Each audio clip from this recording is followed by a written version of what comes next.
मी नेहमी जिमचे वर्कआउटचे video social मीडियावर share करत असते, पोस्ट करत असते, स्टेटस टाकत असते.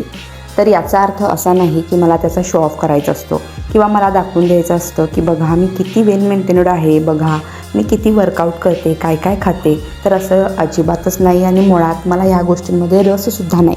बरं, हे व्हिडिओ मी फक्त आणि फक्त महिलांसाठी पोस्ट करत असते. तर का? तर आजच्या ह्या धावपळीच्या जगात काही महिला अजिबातच स्वतःच्या तब्येतीकडे, शरीराकडे लक्ष देत नाही. शहरात राहणाऱ्यासुद्धा महिलांना डाएटबद्दल, वर्कआउटबद्दल फारसं नॉलेज नाही. त्यामुळे महिलांच्या शरीराच्या विकाराचं प्रमाण जास्त वाढलं आहे. त्यातल्या त्यात PCOD, PCOS आणि बरेच काही व्याधी आहेत, त्यांचं प्रमाण वाढलं आहे. त्यामुळे प्रॉपर डाएट आणि वर्कआउट करणं त्यांना गरजेचं आहे. बरं, मी काही डॉक्टर वगैरे अजिबातच नाही, पण माझ्याकडे जे काही ट्रोलिंग करणाऱ्या लोकांपेक्षा 1% जास्तीचं नॉलेज आहे.